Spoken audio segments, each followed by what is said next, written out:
Okay, welcome to Wednesday's night bite-sized share. We'll start off first with a small vert, and then chassidus, and then a short halacha. Starting off with a vert, there's a famous question that many ask in this week's parsha, many speak about, which is why is the aleph in Vayikra small? It's a small aleph. We know there's three types of letters: big, regular size, and then small. And it's small. And there's a well-known medrash, but the medrash, or the Baal Turim brings it from a medrash, that it's supposed to show Moshe's humbleness. In fact, it's a little bit more elaborated there, that it says that Hashem told Moshe to write Vayikra, which is a sign of belovedness, that he likes Moshe, as opposed to how it's written by Bilam. It says Vayakar, like as if he just bumped into him. And Moshe, out of his humbleness, did not want to write Vayikra. He wanted to write Vayakar, just like it's written by Bilam. And the Medrash says Hashem told him, you got to write Vayikra. So he wrote Vayikra, but it was written with a small aleph. This is more or less well known. But the question is, this is not the first time it says Vayikra with regards to Moshe. So why is it over here that we have Vayikra with a small aleph? If it's about humbleness, then why now? Why not earlier? So the Chassam Sefer explains that we find three levels of Hashem talking to prophets and three ways of how the verse explains that God is talking to them. On the lowest level, we have Vayakar, which we find also about non-Jews, about Bilam. It says, Vayakar, that God, so to speak, just bumped into him. Didn't call him, I just happened to find you, so we're going to have a chat. That's the lowest level. Then there's a higher level, which is Vayidaber, right? We find many times Vayidaber Shalom Meishalemer, and so on. That is a higher level. That level is only for Jews, but not necessarily only for Moshe. It could be any Jew that reaches that level is able to have prophecy in that way of Vayidaber. Then there's Vayikra. Vayikra is only to Moshe.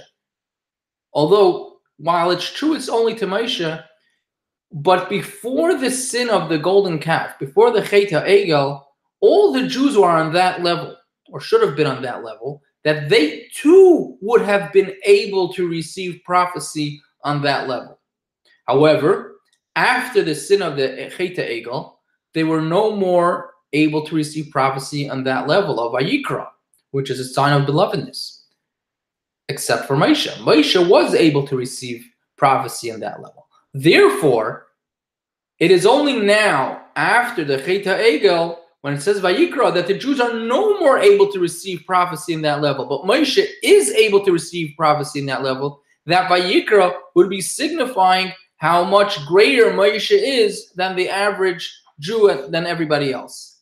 Therefore, it's for that reason that the pasuk over here has Vayikra. Moshe makes it with a small aleph, because it's over here only after the Chet HaEgel that Vayikra could, in one hand, signify that he's greater than everyone else, and Moshe was trying to be humble and didn't really want to write the aleph. Hashem made him write it, but he wrote it in a small aleph. That is the vert. Moving on to small bite-sized chassidus. So we were talking about last week how there's the three garments: machshava, dibur, ma'isa, thought, action, and speech, or thought, speech, and action. And we explained it's only through those garments, only through our thoughts, our speech, and actions can we truly grasp God. However, just with our intellect alone, we cannot really grasp godliness, because God is infinite.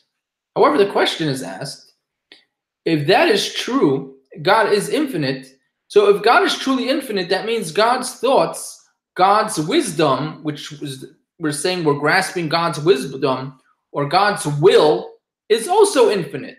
So if it's infinite, how can we grasp it through our thoughts, deeds, or action? It's infinite. And the answer is that God was mitzamtzim himself. He contracted it. He sort of stuffed in his thoughts, his wisdom, and his action and his will. He stuffed it in to the Torah as we have it down here, until it comes down all the way down into physical discussions, Torah and halachas about seemingly physical things, cows and oxes goring other oxes and holes in the ground, or chametz and matzah and things like that. God, so to speak, stuffed it into there, and it's because of that, because God himself is infinite, God was able to stuff it in to such a small thing. And it's through this, the Alter Rebbe explains, we can understand a Mishnah, a perplexing Mishnah in Pirkei Avos that we're soon going to start after Pesach. It's the Mishnah says, "Yafa sha'achas b'tshuva ma'asim tovim be'elam hazeh v'kol chayei elam haba." It says it's better an hour or a moment of tshuva and good deeds down here in this world than all of the world to come. And everybody asks, what does that mean? Isn't the world to come, we're working, so people should be working. That's where you get the reward. So you're saying that no, it's down here. So one of the simple explanations is that, when it says yafa sha'achas, the word yafa means it's nicer. Not that it's worth more. It's it's nicer because only here can you get whatever is going to be the reward in the world to come. So it's all based on what you're going to do now. Tshuva ma'asim tovim you can only do now, and whatever your portion in the world to come, once you get there, it's already too late. So now is the time to get it. That's how Rashi explains it and others.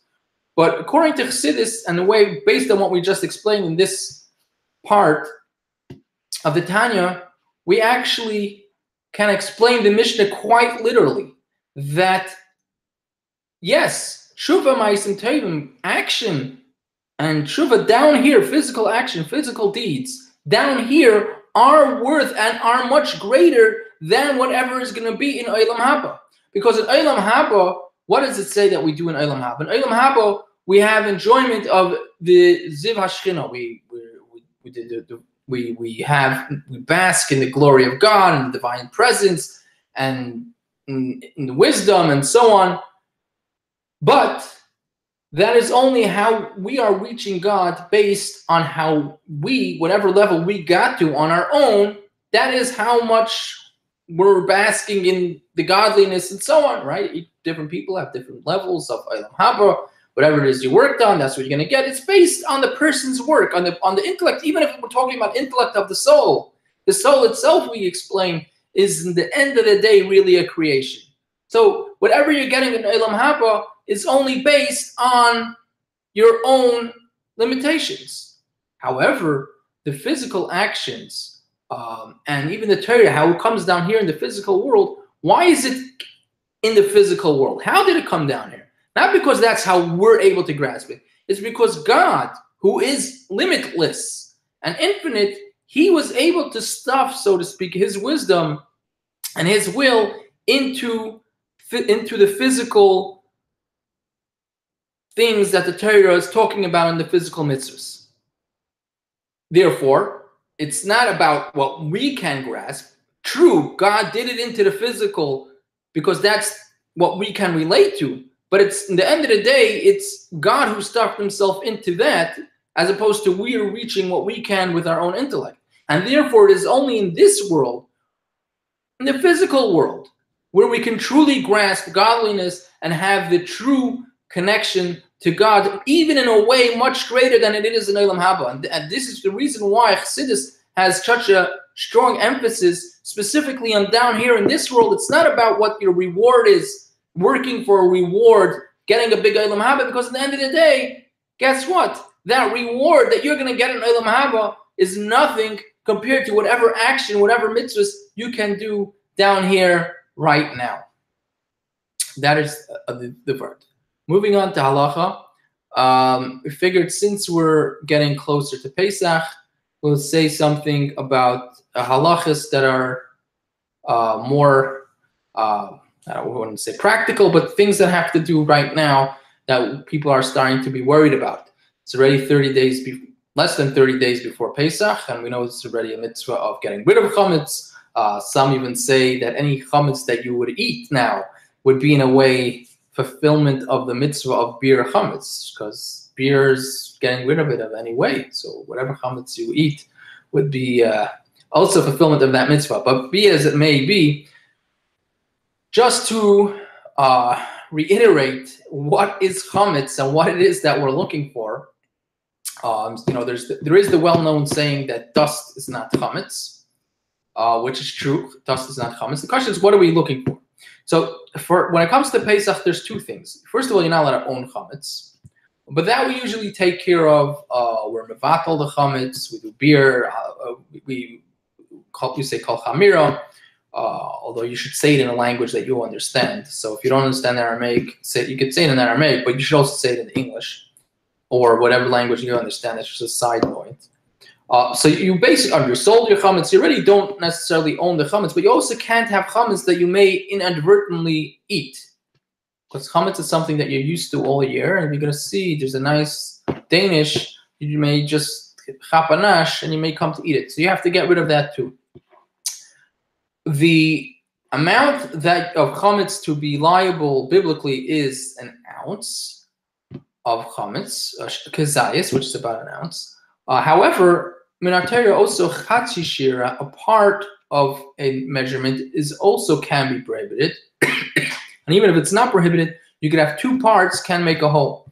Therefore, even less than a kezayis, you really need to get rid of. That is meaning less than a kezayis of chametz that you will be able to come to on Pesach. Because remember, you got rid of, you were mevatel, you nullified the chametz, you sold the chametz, so the chametz doesn't belong to you, but you have to not be able to get to the chametz as well on Pesach. So if it's in a place that you won't be able to get to on Pesach, so me'ikar then you don't necessarily have to do something about it. However, there is the famous Arizal that whoever is careful about even a small amount of chametz during Pesach won't sin during the year, and so on. So people are extra careful. But then when it comes to crumbs, or something even smaller than kezayis, if it's not edible, or it's became disgusting and it's less than a kezayis, it's crumbs people stepped on and so on, those you also are not liable for. So if you have chametz that is the size of dust, that also you would not be liable for. Of course, we try to clean it, but you're not liable for that, and it's important to keep this in mind when you're cleaning the house for chametz, that dust is not chametz, and even if you think that the dust may look like chametz, may be chametz dust, if it's not really edible, it's small crumbs, people step on it and so on. So even if it is really chametz, then it's, again, you're not liable for. And that's also one of the reasons why people, it's hard to get places. You don't necessarily have to take care of it, but if you can, places that are not that hard to get to, you spray it with something that makes it inedible. So that, again, would take care of that issue. So just to recap, the small vart, we explained that we have the famous question of why is it a small aleph. When we say that it's to show Moshe's humbleness, we asked, seemingly there's Vayikra referring to Moshe even before now, and there's no small aleph, so why now? Why is he humble all of a sudden now? So we explained that there's three levels of prophecy. Vayakar is for everybody, including non-Jews, like God just bumped into him. Vaydaber is only to Jews, but it's to all Jews. And then Vayikra, which is only to Moshe, but before the Chet HaEgel would have been to everybody, but after the Chet HaEgel, it's only to Moshe, and therefore only now, after the Chet HaEgel, when it says Vayikra, only now does Moshe have to say, wait a second, Vayikra is only me. It's showing how he's special, and therefore it's showing Moshe's humbleness that he wants it a small aleph that really just wants to say Vayakar, which is for even the lowest, even for non-Jew, but really God said, no, you got to put in that aleph. Small bite-sized from Tanya, we explained, based on our previous class, we explained it says it's better 1 hour of tshuva and good deeds down here than all the world to come. So we said that some explain it. It means that yafa sha'achas, that through, because only you'll be here can you get whatever your Olam Haba will be. It only is dependent on here, because once you get an Olam Haba, there's no more good deeds, there's no more tshuva, so it all is dependent on here. So here's where you got to do it. But according to Chassidus, we said no. The main thing is down here, because it's only through our machshava d'oraisa, our 3 garments, our thoughts, actions, and deeds, that we can truly grasp God. Because truth is, God is infinite. But God contracted his wisdom and his will into the physical all the way down here in a way that because he wanted us to be able to grasp it, God, who is infinite, contracted it in a way that the physical can grasp it. Therefore, it's only down here in the physical world with the 3 garments that we're able to truly grasp the wisdom of God, the machshava, the Torah, and also the will, which is through the mitzvahs. And therefore, it is true that